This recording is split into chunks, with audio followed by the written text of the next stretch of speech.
This week, LNN brings you a special report on the recent violence in the city of Petersburg. We sit down for an exclusive interview with Dr. Maria Petrie Martin, Superintendent of Petersburg Public Schools, to discuss the violence occurring inside the halls and classrooms of Petersburg schools. Then we turn outside to the recent string of shootings on Petersburg streets. I'm joined in studio by LNN CEO Craig Richards, who recently sat down with Dr. Petrie Martin. Craig, what led LNN to reach out to the school superintendent? About 2 months ago, LNN received 3 videos taken inside the halls of Petersburg High School. Because they're cell phone videos, they're somewhat grainy, but they are captured the violence and the incidents involving the students. So they're videos of physical altercations, fights in the school. Yes, and because students are involved, we can't actually play those videos or show them here in the broadcast. After seeing those videos, you reached out to the superintendent of Petersburg schools? Yeah, absolutely. And she was able to sit down with us, and we were able to catch up on a discussion of what the school policies are and discuss those particular videos that we saw. This is Craig Richards reporting for LNN USA. We are here with Dr. Maria Petrie Martin in regards to a tape that we've received at LNN. Doctor, you and I just reviewed that tape a few minutes ago. We see 3 different fights that have occurred inside the school system. When we went through the tape, we can identify those as Petersburg High School. Okay. Are you comfortable with that? Well, I will say there are some elements that I could say yes, that is Petersburg High School. Okay. Were you aware of these incidences? We're being told it was from February. So anytime there is this type of incident in a school, we are aware of it because there are discipline procedures that have to go from beginning to end based on our student code of conduct. So yes. So what actions were taken in these particular instances that you know of? So, and just to give the public, I think, an overview of just nationally what has been going on. Sure. So what we know to be true is that when we returned this school year, last school year, 75% of it was virtual. So the students came back after about a year and a half of being virtual. And so the students, we knew probably in the first month, the students were struggling to acclimate to structure and rules and of course, policies. So we looked around at what other school divisions were going through, and we could definitely see this was not just a Petersburg issue. Were you seeing that at each level, grade school, middle school, high school? And no, I think the older students become, we see these incidents occurring. Okay. So certainly, yes, we were aware. We were aware that nationally and in the state, those things were increasing. So typically when an incident like this occurs, then there is an investigation that begins immediately, but the students are, of course, taken from that area of the building. Parents are contacted, and the students are removed from campus. Well, let's touch on that for a minute. In the video, we see 3 different videos were posted there. We see 2 individual fights where there's a limited number of students, either 2 or 3, and then we see a cafeteria area fight where there's multiple students. In the video, we don't see adults stepping in to break students up. What is the policy inside of the school for staff, resource officers? A fight breaks out, how do they handle it? Right. And I have to actually disagree with you on that point because I did see adults who were stepping in to break it up. And again, sometimes it's a challenge between students and staff because sometimes they might look very similar. close in age and in appearance. But I did see staff stepping in to break it up. So to that point, what is our policy if we have a staff member or resource officer? Right.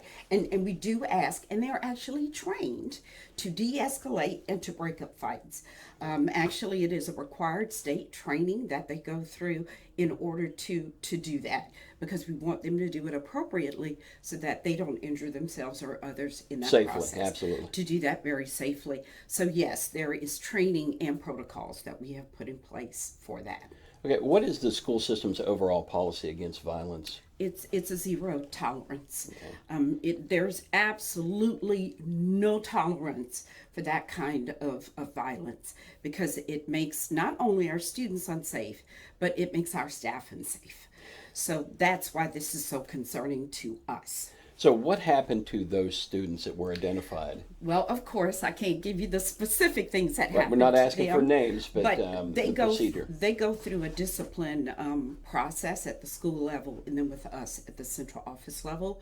And one of the things that our school board did, I think it was January 12th, they passed a school board policy in which the board's discipline hearing committee hears all cases in which a student could be suspended for more than 10 days.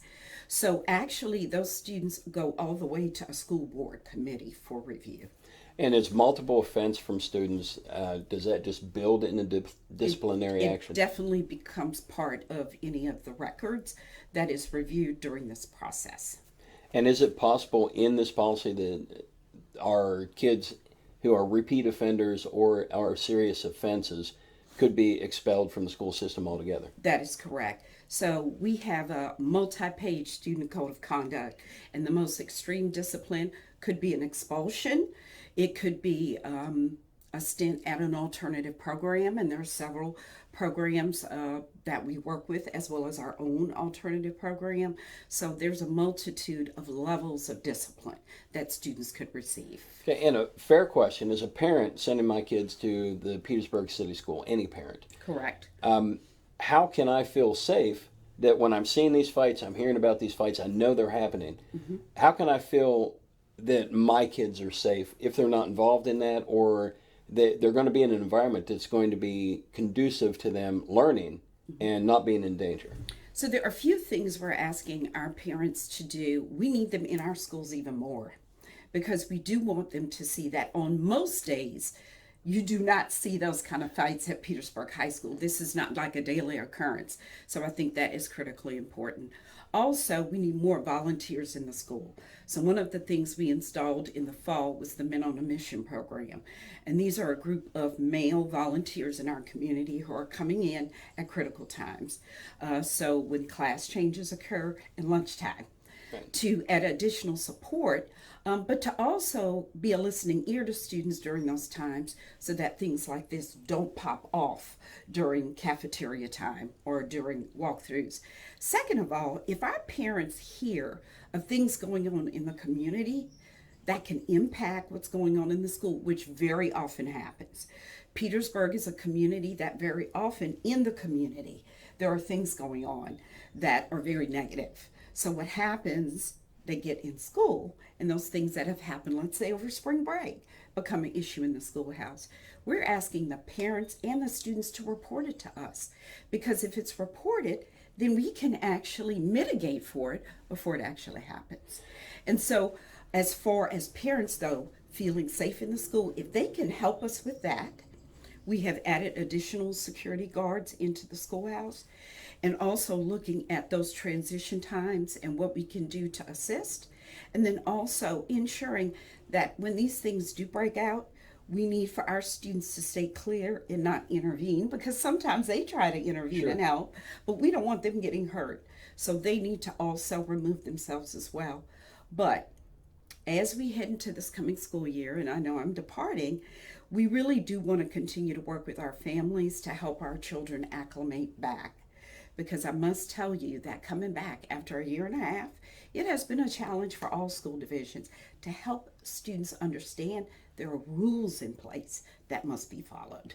Now, have you seen with the remote learning that was set up or required because of COVID, have you seen a reduction both in our kids' performance and their social etiquette, social responsibilities? Well, and that's why I brought up they have to reacclimate, because sitting in front of a computer and being in a class is very different from the social engagement you receive walking the hallways or sitting in a classroom. And so there are rules of engagement that you have to learn and abide by. And if you're doing virtual, you're not using those rules of engagement anymore. So when you get into a school and there's an altercation, you might not know what those rules of engagement are, or you might have forgotten. And so it's a learning process for many of our students all over again. And one important thing you should mention, it's about parents' involvement in the education system as well. What can parents do right now to get active into the school system to help with this particular issue? Well, they can come on down to the school and volunteer their time. And in many cases, it's just showing up at your child's school, the front office, and sharing that you want to come in and you want to sit during lunch or be there during transition times. That's really all it takes to begin that process of getting involved. The other thing I would say is for the first time in many, many years, every single school has a PTA in Petersburg. And we ask for participation, we ask for membership, because you might not be able to be there during the day because of work, but there's so many other activities you can participate in through PTA. Doctor, you've been a very big community advocate, and you've been very transparent. Yes. From our company, are you seeing these violent occurrences increasing or decreasing? So They- this year they definitely increased. Okay. And now, are you seeing a pattern that they've peaked and seem to be down, or is it still an issue that we're dealing with day to day? So typically in any school division in America after spring break, you will see an uptick. And it's because the weather is warmer, students are out and about on the weekends and in the evenings way more than they were before. So you generally will see an uptick. What we saw this year is an uptick in the fall as well, which was different for many school divisions. But again, many of the students were back for the first time in a year and a half. So that's why I talk about that whole piece of learning again what's appropriate and what is not appropriate in the schoolhouse. But overall, and actually I was looking at some data for the Center of Homeland Security, and they have been collecting data on violence in schools, and they can attest to an increase across the country.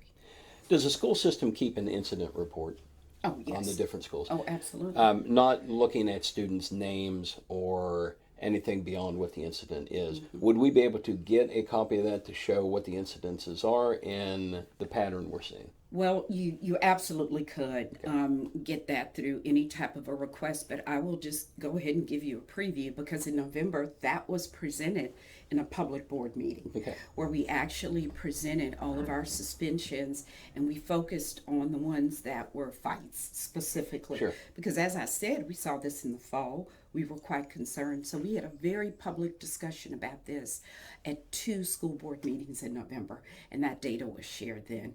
And of course, Petersburg High School was closed, as you know, the month of January because we did not have heat. So of course, the kids went back to virtual in January. And notice February, when they came back for being virtual for a month, We had more issues. we had more issues. So you can see kind of a pattern there. So our big key is we have a game plan in place. Yes. We have volunteers with the men that are coming in from the community. We have policies in place that actually are designed to break up the incident safely or as safely as possible. Correct. And you are encouraging parents to get involved in the school system. Absolutely, absolutely. And we just love our parents anyway, and the more involvement, the better. But I also know that when students see their parents actively involved in the school, we notice that students tend to work really hard to do the best they can with their behavior. Okay. Another issue we seem to be facing is our school resource officers. In this particular instance, you see these fights, but they may not necessarily be on the facility. They may be at another school. So what's our status there? Yes, so we currently have one. We have Officer Cuba, and you bring up a very good point because right now he goes from school to school handling situations. My first year here, we had 3, and that was wonderful because we actually had one stationed at the high school, one stationed at the middle school, and we had an additional officer who would go to the elementary schools and actually do work with our babies. And that was such a blessing to us. But because of, I think, openings in the police department, we have just never been able to get to that again. Do you also see the cultural deterioration of maybe respect universally? It used to be between teachers, police officers, pastors, priests. Yes. There was this level of automatic respect that we don't see in our society today. Yeah, and I definitely would agree with that. And a lot of it has to do, I think, with many of the things that have happened with law enforcement across the country. I think there is definitely a lack of respect there. And it's unfortunate because I know our officer Cuba is amazing. He works so hard for the school division, but he is just one person.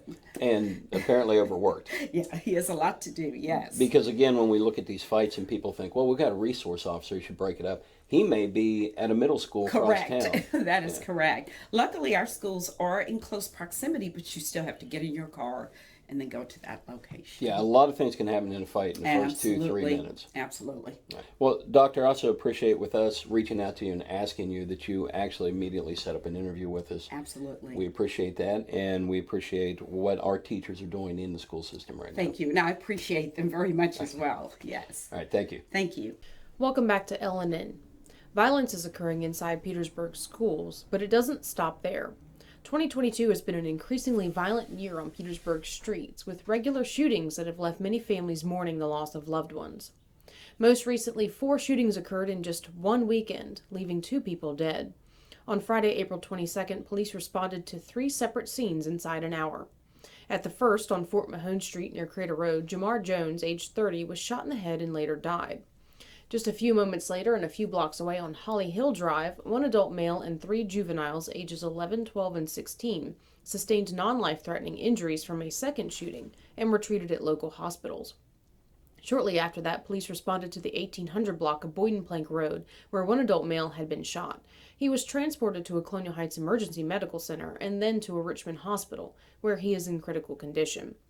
In the early morning hours of Monday, April 25th, police were called to the Marathon gas station in the 2700 block of South Crater Road, where they found an adult male dead from a gunshot wound in a car.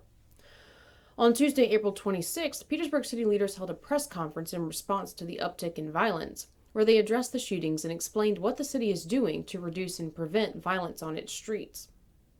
I speak today on behalf of City Council and this Petersburg team here. We want to share our sadness and condolences for the members of our community who have lost loved ones during these senseless acts of violence. As mayor, I believe that one life lost is too many. The violence and hatred in our city is not acceptable and must stop now. The culture of violence is growing throughout our nation. There is more despair and anger in the hearts of our youth who are turning to the streets because family, society, and government has failed them. The cause of violent crime is complex. Police are not the first, not the last, nor the only option in preventing violent crime. There are many approaches to reducing violent crime that do not involve the police. As a community, we must work together to stop violent crime. So what are we doing? What are we doing? You will see an increased law enforcement presence in our city while we combat these incidents of violence and remove these dangerous criminals from our community. We're grateful for our mayor, our city council, city manager, who's allocated some funding to assist us in re-implementing the PAL program, Police Athletic League program, back into our community that was such an important part of our community. It is on its way.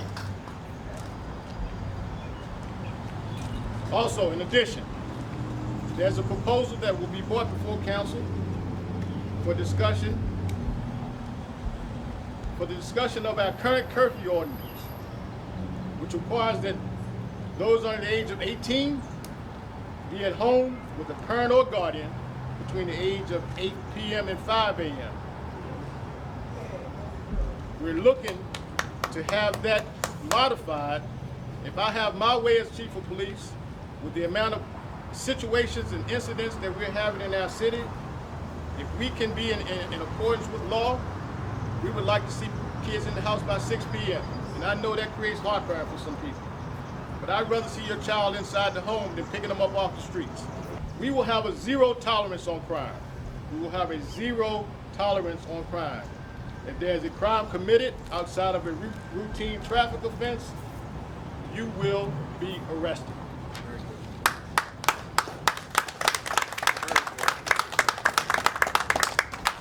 We're going to do everything within our power to rid this city of the foolishness that's happening here in our city and get these criminals off the streets. I spoke to the governor's office. The governor has pledged the full weight of his office and all of his resources with all deliberate speed, not only to address this spate of violence that began at 8:44 Friday, but continued efforts to control violence in the city of Petersburg. And I mean exactly what I said. All resources that are necessary, the governor pledged with all deliberate speed. Some city residents attended the press conference, but one citizen told LNN that what city leaders and police were doing would not fix the problem. My name is Lord Shabazz. I run a program called Gloves Over Drugs and Guns, which I do I target adverse youth care. I'm a certified personal trainer and a nutrition coach. So I go into these neighborhoods, into these areas, and I know these families because I grew up with them. So I get to them a different way, show them it's many more opportunities as long as you use your choices. You have choices. I don't know who's telling you don't have choices. You have choices. I come up in the POW program that they talk about, Petersburg Athletic League. I come up in that POW program. Y'all took the POW program. I ended up doing 17 years of my life because we had nothing to do. I had nothing to focus my frustration or anger anywhere else. You took the basketball courts up, you took the pools up, you wouldn't allow, you implemented the curfew. It didn't work for my generation. Y'all haven't learned that yet. You haven't learned that a lot of this pain that's going on is deep rooted. The things they're trying to implement, you're trying to target one place, but it's going to affect those that don't have nothing to do with it. I'm from this city. This not going to work. It's going to work when y'all get active. Have community games with the community. Police, y'all take them uniforms off. Take the uniforms off. Put a basketball up. Get the team. Play the community. Get a softball team. Play the community. Build a different bond. Let some of the people that's in the city have a better understanding with y'all so we can help our people. The violence not gonna stop because everybody wants it to stop or think it's about numbers. It's not gonna work. LNN asked Police Chief Travis Christian if there were short-term solutions that could be implemented to more immediately address the violence. Chief, Yes. social programs and social workers are a long-term solution, but they take time to work. What can be done more immediately to address the situation? Well, as you said, it takes time, and the social worker and the social programs, they play a part in the rebuilding of our entire community. So that's a component that's necessary in an effort for us to move forward and do the things to provide the resources that's necessary for our city. Chief, law enforcement is also a pretty competitive marketplace right now. What are we doing as a program, and are we focused on retaining these officers that are working so hard for us in the city now? So that's a good question.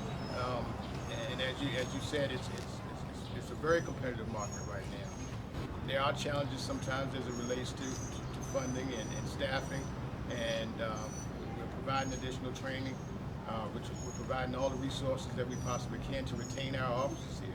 We're looking at ways that we can increase our salaries here for our officers and do the necessary things that we can to retain our good employees right here in our city instead of being a training ground and guys going elsewhere.